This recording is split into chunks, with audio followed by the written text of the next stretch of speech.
Eu, inclusive, hoje quero falar sobre isso. O encontro. Mas não é qualquer encontro.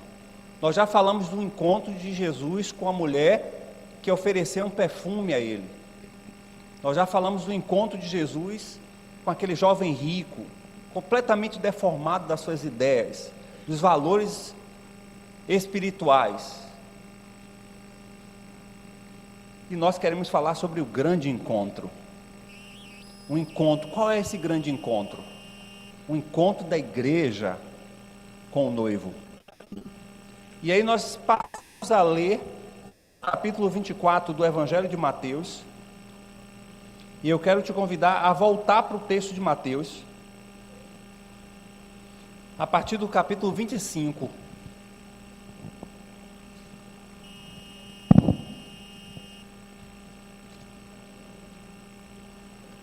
Os 13 primeiros versículos desse texto.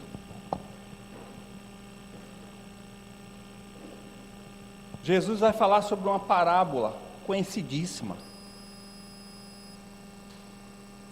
A parábola das 10 virgens. Vamos tentar encontrar nesse texto alguns princípios que precisam ser vivenciados por nós.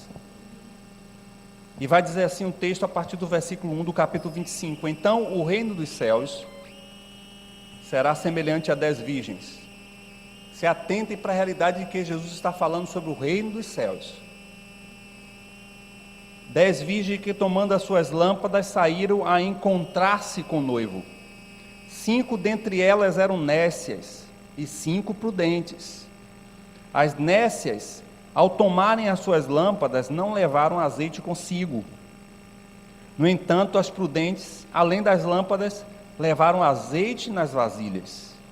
E tardando o noivo, foram todas tomadas de sono e adormeceram. Mas à meia-noite ouviu-se um grito: eis o noivo, saia ao seu encontro.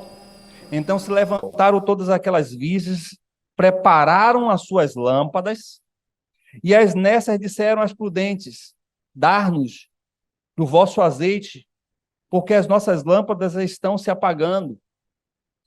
Mas as prudentes responderam: não, para que não nos falte a nós e a vós outras. Ide antes aos que o vendem e comprai-o. E saindo elas para comprar, chegou o noivo, e as que estavam apercebidas entraram com ele para as boldas, e fechou-se a porta.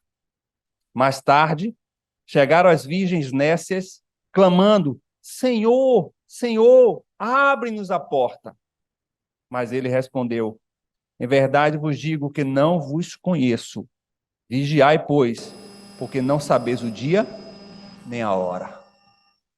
Obrigado, Senhor, porque a tua palavra nos desperta, nos alerta a compreender os sinais e a nos preparar para nos encontrarmos contigo. Pedimos que essa palavra penetre em nossos corações e nossas mentes e que cause efeitos necessários para que nós possamos nos alinhar a essa prevenção, porque não é a tua intenção que ninguém fique de fora. E é por isso mesmo que o Senhor nos previne, para que estejamos preparados para nos encontrarmos contigo. Se porventura aqui nesse lugar, nesse ambiente, existe alguém que ainda não se encontrou com o Senhor, pedimos a total ação e liberdade do teu Espírito para que possa fazer aquele milagre muito singular, que é trazer a nova vida. Queremos repreender todo mal, todo intento, todo projeto que tente tirar nosso despertamento, a nossa conexão, a nossa ligação a tudo que haveremos de ouvir. Tirar todo o sono, toda a distração, nos leva a compreender, além das letras, aquilo que o Senhor está nos prevenindo. Porque certamente acontecerá. O Senhor voltará. Isso é certo. Te pedimos isso, Senhor, em nome de Jesus.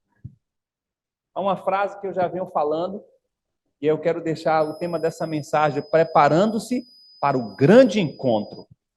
E a frase eu queria que vocês lessem comigo. Eu já venho falando desde a primeira mensagem. Vamos lá?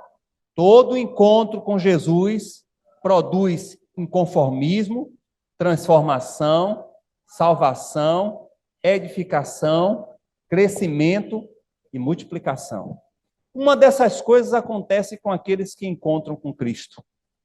Seja o encontro da nova vida, seja o encontro que todos os dias nós temos com Ele, na nossa intimidade, na nossa relação com Ele, é sempre produtiva. Ou vai nos conformar com a forma de vida que estamos vivendo, com o que aquilo que é proposto para cada um de nós, ou vai nos transformar em áreas que precisamos deixar ou mortificar a atuação da natureza adâmica, vai nos trazer a salvação, porque é um processo em que a gente começou em Cristo e continua na santificação em Cristo até a sua volta. Alguma coisa esse encontro vai nos produzir. O foco principal dessa parábola, olhando para o contexto do capítulo 25 todo de Mateus, em que o Senhor vai falar sobre um sermão profético, Mateus ele vai registrar 2 grandes sermões. O primeiro sermão, o sermão da montanha, logo no início, do capítulo 5 ao capítulo 7, onde ali o Senhor vai trazer todos os parâmetros sobre o Evangelho. Você quer compreender e entender o Evangelho, leia esses 2 capítulos, 5, 6 e 7 de Mateus, que você vai ter uma compreensão dos valores do que seja viver o Evangelho. E esse capítulo 24 é um outro sermão, chamado sermão profético, onde o Senhor Jesus tem um foco principal, que é mostrar a necessidade de nós nos prepararmos com uma vigilância permanente para a sua volta. O foco é esse. Não é trazer conhecimento, não é trazer nem sequer uma comparação ou um relato histórico como é esse relato, que no nosso entendimento pode soar bem estranho essa parábola, mas para um judeu era muito claro. Cada personagem, cada episódio dessa parábola das 10 virgens, o encontro da noiva com o noivo. E ali traz todos os detalhes de como essa parábola se desenvolve na visão judaica, mas que no decorrer do tempo a gente acabou compreendendo um pouco como é que funcionava isso. Nós sabemos que, historicamente, o noivo ia ao encontro da noiva. O noivo ia buscar a noiva e ele levava esse cortejo com ele. E havia um anúncio prévio. Essa noiva ela tinha que ser preparada pelos seus pais para encontrar com esse noivo, e esse preparo era algo que fazia muito sentido para esse encontro deflagrar ali um verdadeiro casamento entre um e outro. E o Senhor Jesus pega esse episódio em que ele mesmo se enquadra como o noivo, como aquele que vai ao encontro, é aquele que vai deflagrar essa cerimônia, essa união permanente, esse casamento. Ele vai falar também desse desfile dessas virgens, dessas mulheres que eram preparadas para encontrar-se nesse festejo, nesse cortejo, levando a noiva. E a noiva tinha que estar preparada para casar. E o preparo aqui tem a ver com a lâmpada. O preparo aqui tem a ver com o azeite, com as ferramentas necessárias para que essa noiva estivesse preparada. Preparada. Nós sabemos muito bem o que é perder horário. Não sei se você já teve a experiência de perder horário de um voo. É um transtorno.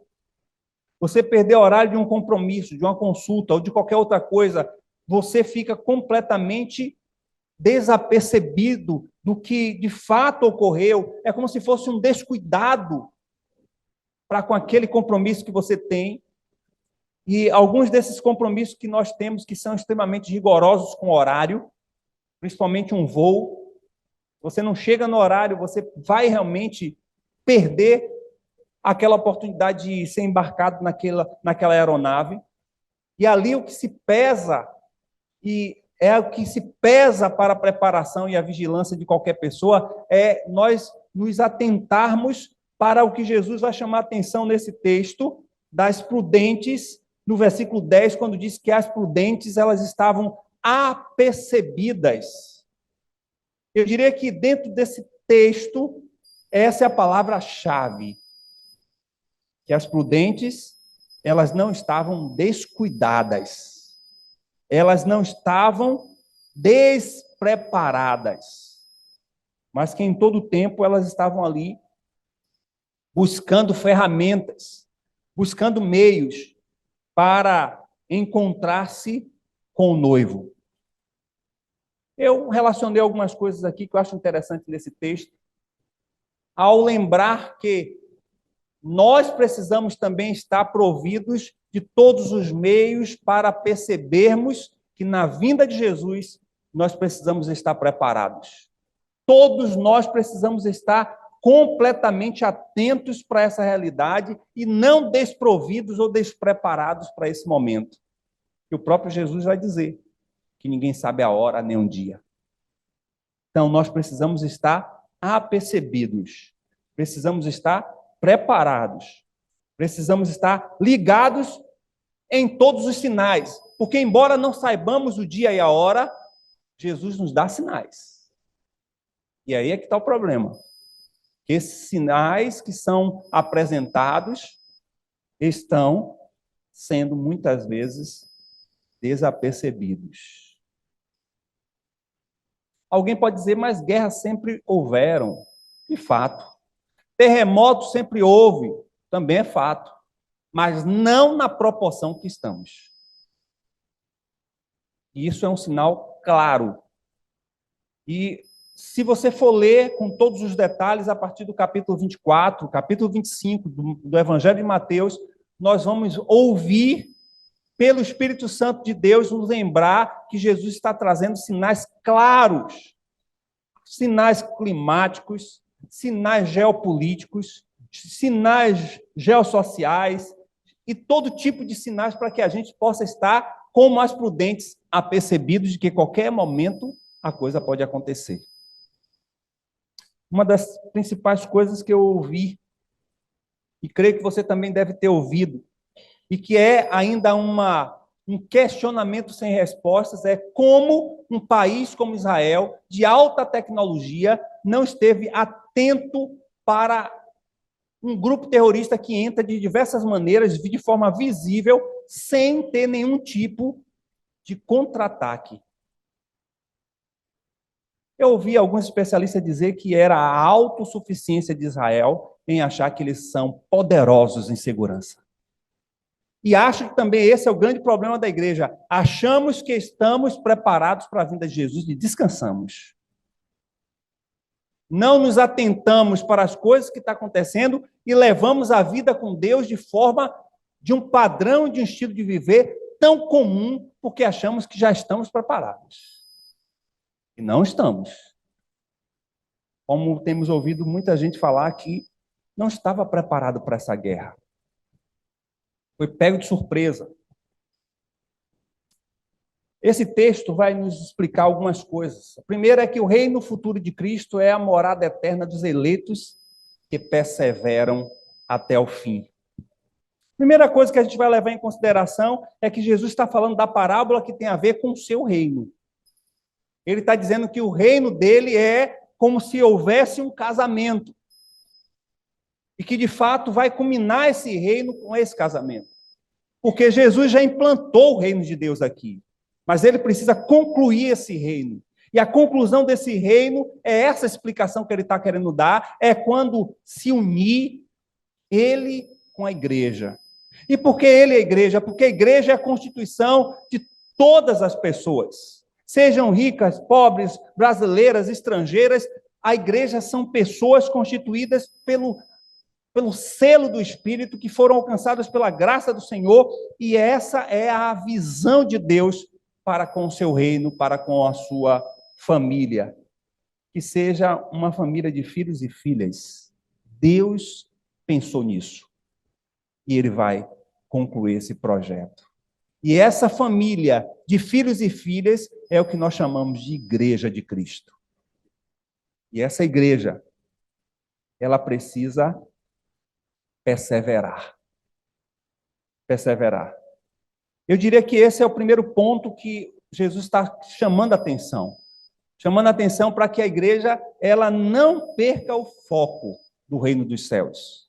Que ela não esteja distraída, que ela nem sequer se sinta autossuficiente ao ponto de distrair-se com as coisas do mundo e ser pego de surpresa.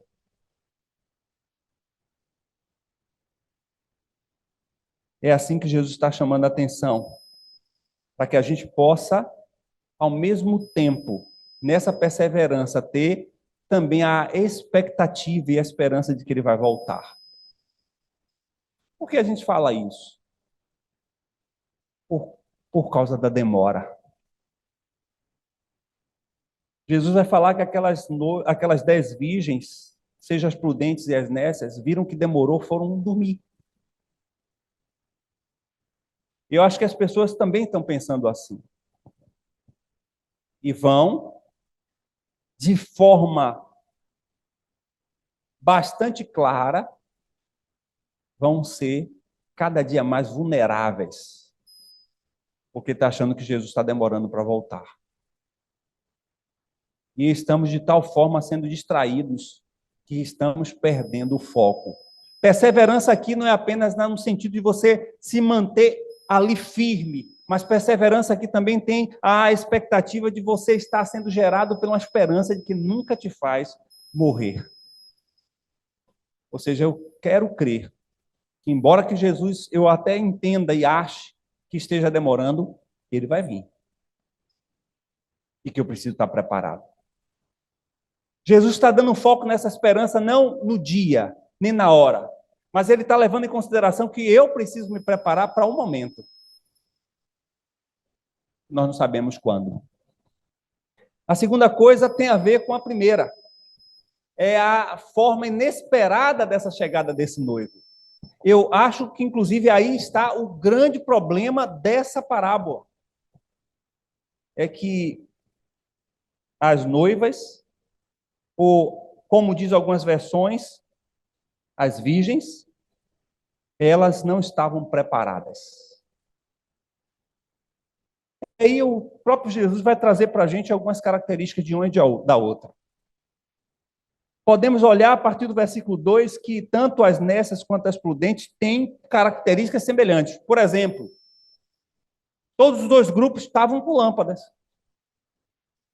Significa que tanto as prudentes quanto as nécias tinham esperança de encontrar com Jesus porque estavam com lâmpadas. A gente vai encontrar também que o texto vai dizer que elas estão ali buscando a esperança de encontrar. Tanto as nécias quanto as prudentes estavam na esperança de encontrar o noivo. Isso era comum às duas. E essas características vai se desenrolar, mas o que vai diferenciar, o que vai trazer a grande diferenciação entre uma e outra é que faltou um preparo maior. E o preparo foi a reserva. Ambas estavam com lâmpada, mas só um grupo estava com reserva. E reserva é sinônimo de que não sabemos o dia e hora, que pode demorar, que pode não ser dentro da perspectiva do tempo em que a minha lâmpada está acesa. E essa é a parte que fez a grande diferença.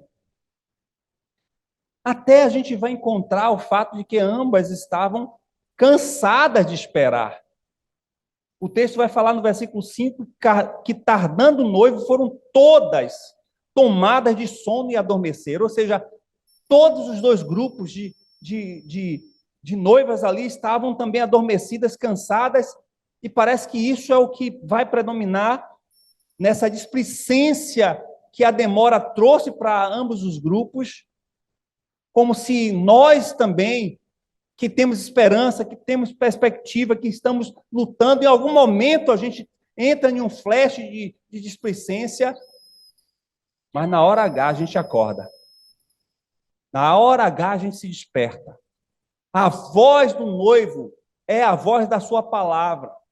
E a palavra traz despertamento para todos que estão em sono, ali dormindo, displicente, de certo modo, em aguardar a vinda do seu noivo. A palavra faz diferença. Eu creio que esse é o marco de uma sociedade dita evangélica nos nossos dias. O diferencial de ouvir, de crer, de obedecer genuinamente a palavra de Deus. É a palavra de Deus. E a forma em que estamos lidando com ela, nos relacionando com ela, que vai dar o ápice diferente do estado de espírito de toda a igreja. É por isso que a gente vê tanta gente desvalorizando, tanta gente não ensinando, tanta gente não pregando o evangelho genuinamente de Cristo. Já estão flexibilizando muitos dos valores bíblicos, porque a palavra de Deus, que é o agente despertador, está sendo deixado de lado. E se esse agente é o despertador, está deixando de lado, automaticamente nós vamos viver uma igreja evangélica adormecida, embebecida pela sociedade e pelos seus valores. E o problema é que há uma particularidade na vinda de Jesus. O texto vai falar no versículo 6 que à meia-noite ouviu-se um grito. Chegou o noivo. E a particularidade nessa vinda de Jesus é que é uma chegada repentina. Ninguém espera. Ninguém sabe. Se nós não sabemos a hora, e em outro momento o Senhor vai dizer quem é o pai de família que, sabendo que possivelmente um ladrão vai entrar, ele vai deixar a porta aberta. Se você sabe que alguém vai entrar na sua casa, ou que naquela redondeza há uma certa vulnerabilidade, você vai fazer o quê? Botou alguma tranca, cadeado, grade, vai se proteger, porque você não vai esperar o ladrão entrar. Embora tem gente que só faz depois que o ladrão entra. Se a chegada de Jesus é repentina, então eu vou me preparar. Eu vou buscar todos os meios para que eu esteja preparado para qualquer hora ele possa encontrar comigo e eu esteja ali preparado para encontrar com ele. Não houve um aviso prévio. Não foi mandado um recado, nem um e-mail, dizendo, se prepare que eu estou chegando. Ninguém saiu correndo para avisar as 10 virgens, já acorda, olha, já tá chegando já. Não. O texto diz que só houve o grito dizendo, ele já chegou. A vinda de Jesus vai ser um fenômeno. E para alguns, maravilhoso. Mas para outros, extremamente traumático. Ou vocês acham que as 10 imprudentes, qual foi o sentimento que foi gerado nessas mulheres quando ouviram as 5 que foram deixadas de lado ali porque ficaram desapercebidas? Vocês acham que elas ficaram felizes? Disseram, olharam uma para a outra e disseram, está vendo, a gente se preparou tanto, né? Deixou a nossa lâmpada ligada aqui e ele veio e a gente não foi. Eu quero acreditar que você não esteja no meio desses 5 que vai ser encontrado dessa forma. Porque vai ser muitas dores, frustrações, angústia de alma, sofrimento.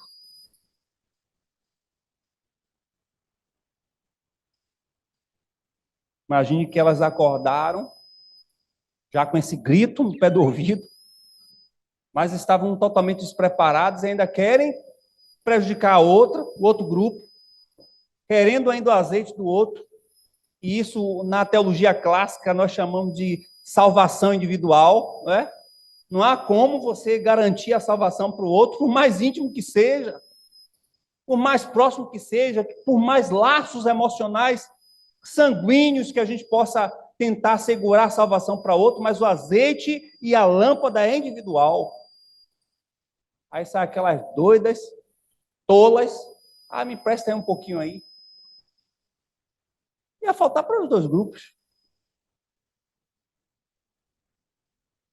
Parece que em algum momento a gente tem essa tolice de achar que vamos ser salvos em grupo. que vão um pacote.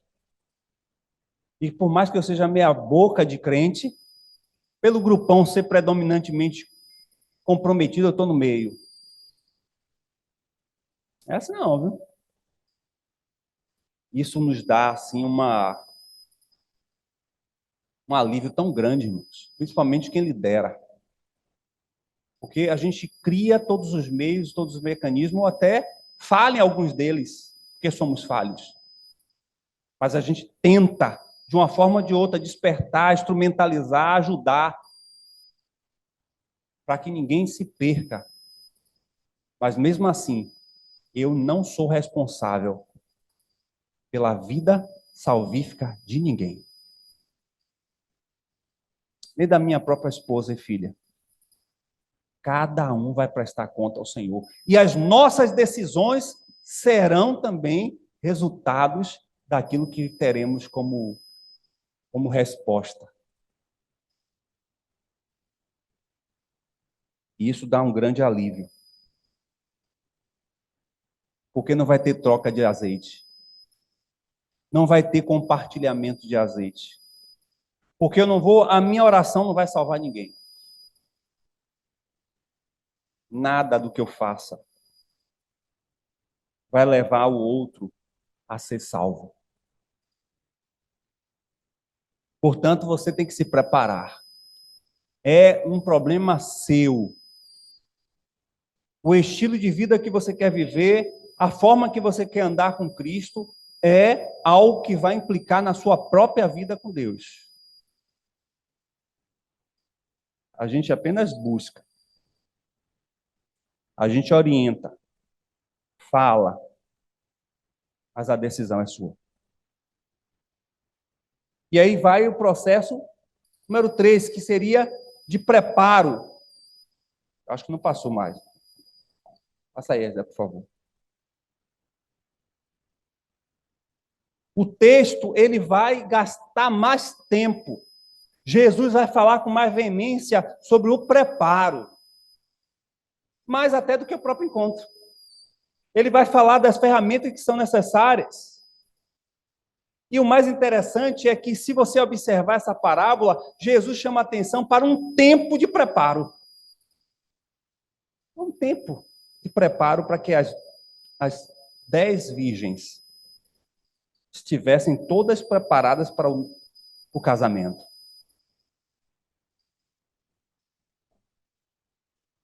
E o texto no versículo 7 vai chamar atenção para isso. Ela vai dizer, olha, então elas se levantaram, todas aquelas virgens, e prepararam as suas lâmpadas. Ou seja, houve tempo para isso. Houve um tempo que o próprio Deus permitiu para que aquelas mulheres fossem preparadas, ao mesmo tempo ele está dando tempo para que a gente possa se preparar.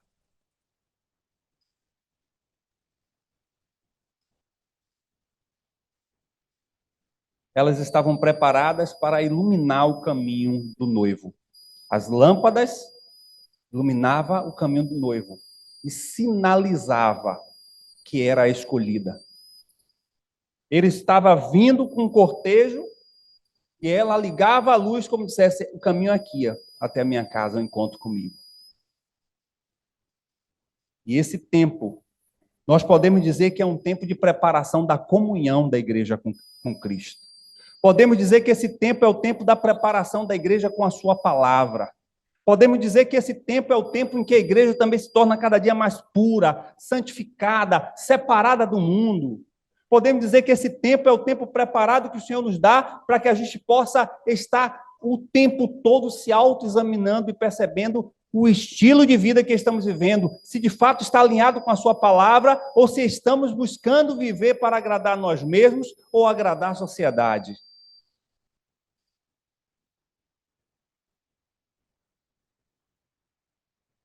Nós estamos vivendo esse tempo em que Jesus nos tem oportunizado nos preparar.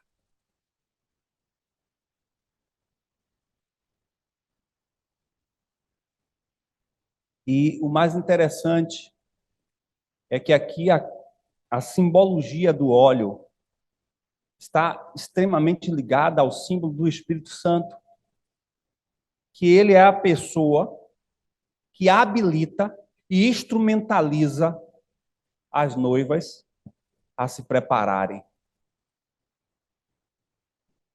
O que é que isso nos chama a atenção? Nos chama a atenção para a necessidade de nós vivermos hoje buscando maior intimidade com o Espírito Santo. Ele é a reserva de óleo. Ele é o azeite de Deus que vai nos cultivar e vai nos motivar a andarmos firmes.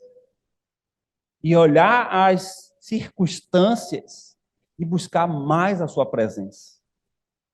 De ver os sinais e cada dia mais se comprometer com a sua relação.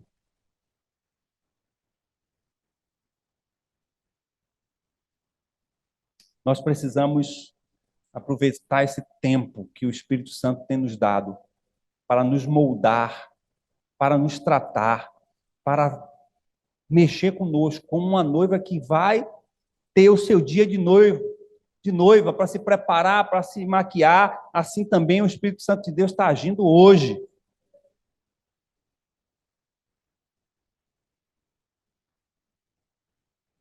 E, ao mesmo tempo, esse momento do Espírito Santo conosco, essa oportunidade que o próprio Senhor nos dá para nos prepararmos para essa recepção, para essa festa maravilhosa, é também uma recompensa de viver a vida cristã, buscando perseverar na esperança de que ele vai voltar. Pense se essas prudentes e essas nécias estivessem ali se preparando e o noivo nunca chegasse. Seria um preparo frustrado. Mas esse texto nos orienta, nos assegura de que a recompensa da volta de Jesus é certa. Que ele realmente vai voltar. E de que é possível um preparo. É possível, sim, a gente estar buscando se preparar.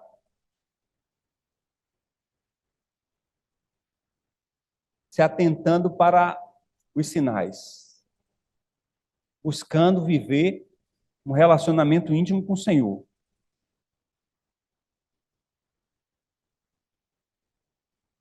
E muito do que nos assegura o futuro da volta de Jesus está relacionado ao presente do relacionamento com Ele. Não adianta a gente ficar olhando apenas na perspectiva do futuro, de que Ele vai vir. E continuamos de braços cruzados no modo de sobrevivência de igreja. Ou um modo comum de vida cristã religiosa. Nós precisamos nos preparar no presente.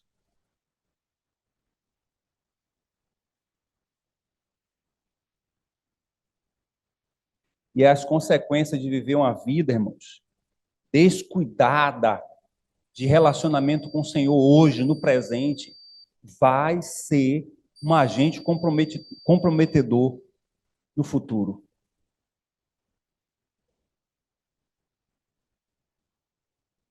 O despreparo tem a ver com a forma de vida que estamos vivendo hoje, com as prioridades que estamos dando para o Senhor, para o tempo que estamos gastando com Ele.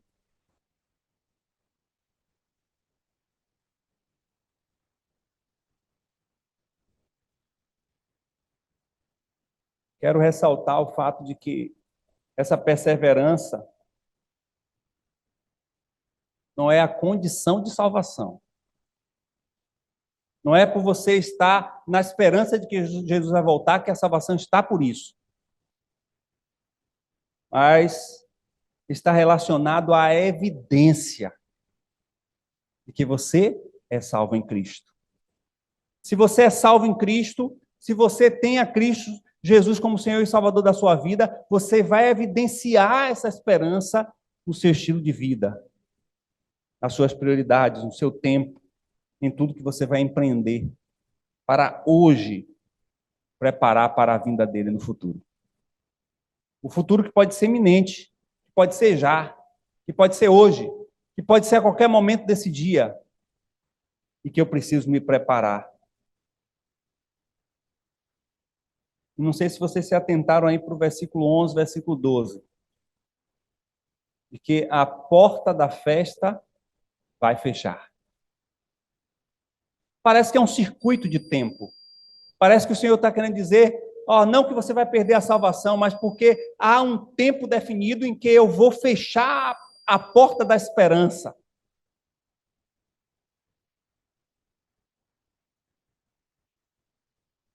E quem chegar atrasado vai ficar de fora. Quem estiver despreparado, sem reserva, vai ficar de fora.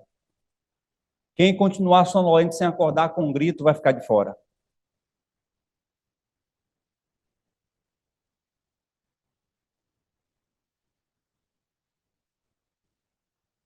O que a gente precisa fazer, e a gente precisa fazer, é aguardar a vinda de Jesus com vigilância. Atento, ligado, comprometido, ciente de que esse fato vai acontecer. Não sei quando nem de que forma vai ser, mas sei que vai acontecer e que eu preciso estar preparado para isso. E preparado no sentido de evidenciar esse preparo no meu dia a dia. Demonstrando de fato, de verdade, de que Jesus vai estar voltando e que eu quero estar com Ele. Jesus, ele nos ensina que viver uma vida em prudência é estarmos sempre preparados para a sua volta e estar cheio da alegria do óleo da sua presença. É buscar encontrar-se com o Senhor todos os dias, para que esse encontro gere em nós esperança de vida eterna. E que esse encontro diário impacte tanto a minha vida, que eu esteja cada dia mais alinhado ao modelo de Cristo.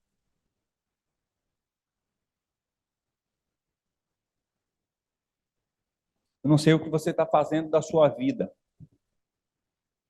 Graças a Deus que não sei. Não sei se todos esses sinais estão saltando aos seus olhos para que você se atente e perceba que, de fato, está se alinhando o que a Bíblia diz para o que vem acontecendo. Mas também não sei se você continua sonolento, adormecido, achando que vai demorar mais um pouco, que vai dar tempo para fazer isso, para fazer aquilo. E por você viver nessa perspectiva, e não é a mesma coisa que os irmãos em Tessalônica fizeram, que Paulo repreende, Jesus está voltando, então o povo vendia casa, saia do emprego e ficava esperando. Não é isso. O desafio é a gente ter equilíbrio. É a gente trabalhar, é a gente estudar, é a gente sonhar, mas não deixar que essas coisas sejam a prioridade. Esperar que Jesus pode encontrar conosco. E se você não sabe, a Bíblia diz que esse encontro é tanto ele vindo quanto você indo. Porque a gente só está esperando Jesus voltar. Essa semana, inclusive, mandaram, acho que foi a Edileuza. Não sei se foi a Edileuza, foi alguém que mandou. O pastor Ronaldo Lidório, não foi. Apresentou um câncer no pescoço, em estado já avançadíssimo. Homem jovem. E ele, nas redes sociais, colocou que entrou em um processo depressivo, assim.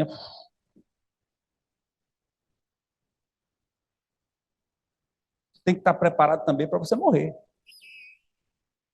É a forma que você também tem de encontrar ele. Será que você está preparado? Quantas pessoas nós conhecemos que receberam o diagnóstico de uma hora para outra de câncer, já em estado avançadíssimo, e que só está tendo uma sobrevida? Você está preparado para isso?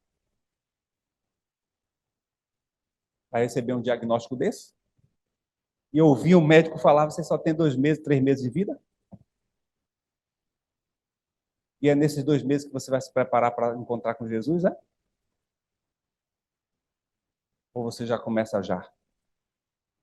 Ou você já começou bem antes?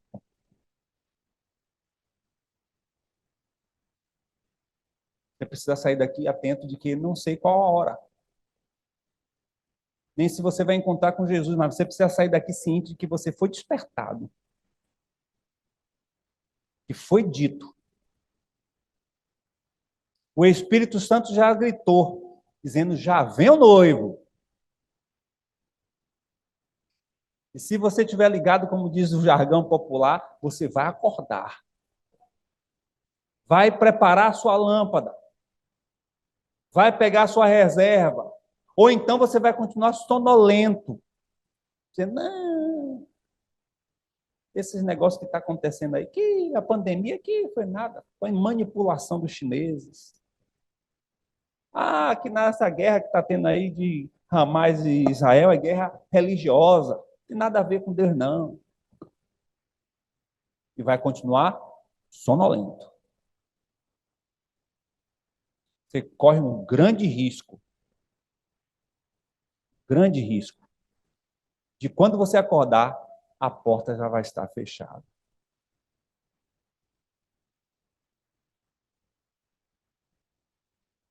E depois de saber tudo isso, o que é que eu tenho que fazer? Não sei, eu sei o que eu tenho que fazer. Você, não sei. Pode ser que essa informação só seja apenas conhecimento. Tem muita gente que está cheia de conhecimento. Sabe muito das coisas de Deus, mas vivem nada. Ou você pode sair daqui dizendo, Senhor, eu preciso reavaliar algumas coisas. Inclusive nossas prioridades. Senhor, eu quero estar preparado. Mas eu não quero me sentir autossuficiente por ter lâmpada e por querer guardar um pouco de azeite. Eu quero continuar dependente do Senhor. E eu quero evidenciar essa dependência não apenas falando, mas eu quero evidenciar essa dependência buscando a tua face todo o tempo. Porque assim eu vou dizer para mim mesmo que eu não tenho suficiência, que eu não sou bom, que não tenho forças, que não estou preparado. Pai, me traz essa consciência e ajuda que essa consciência venha sobre todos nós. Porque o grande perigo, Senhor, é achar que já somos salvos e não evidenciamos essa salvação.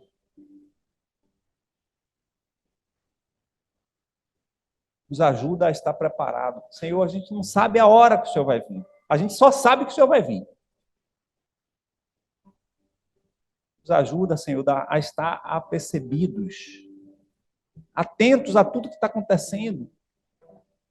Trabalhando sim, construindo sim, sonhando sim, mas ligado. Ligados. Porque não queremos ser pegos de surpresa.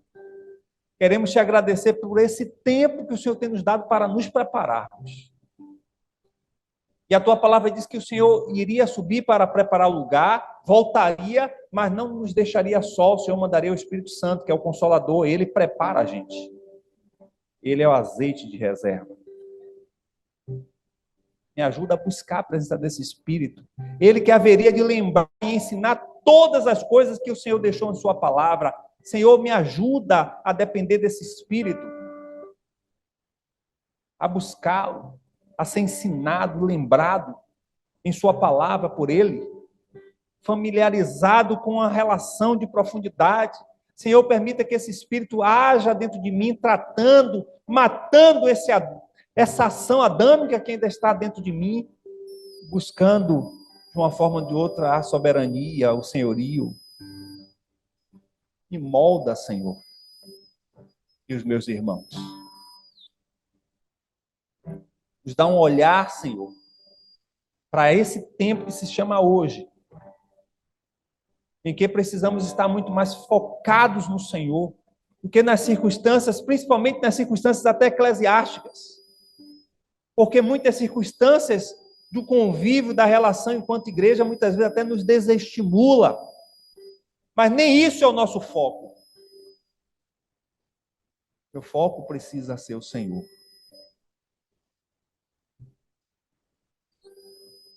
E porventura, Espírito Santo de Deus, alguém nesta manhã que não teve um encontro com o Senhor, quero liberar uma semente de vida, que produz os efeitos necessários, que é regado pela água do Espírito. E que brote essa vida nesta manhã. E que seu nome seja arrolado nos céus.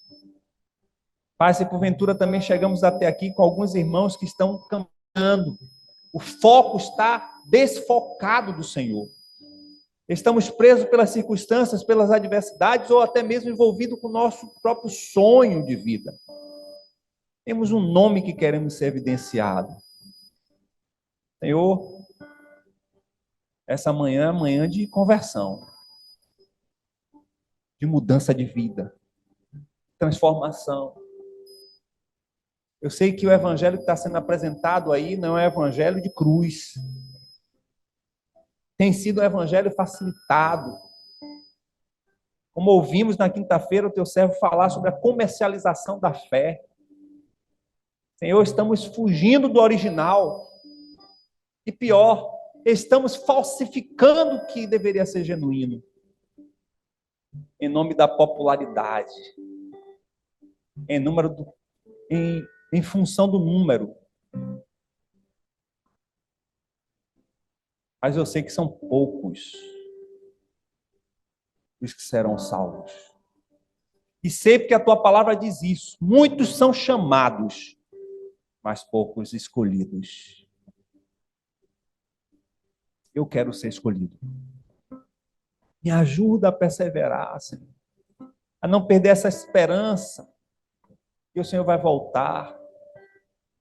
Que isso me leve a mais intimidade com o Senhor, a mais entrega, a mais doação, a mais serviço, a mais dedicação, a mais força, a mais ânimo, a mais disposição, a mais tempo, a mais envolvimento da minha vida com a tua vida. É minha oração. Que até aqui eu posso fazer. Mas eu oro para que o Senhor faça mais na vida dos meus irmãos e irmãs. Em nome do Senhor Jesus.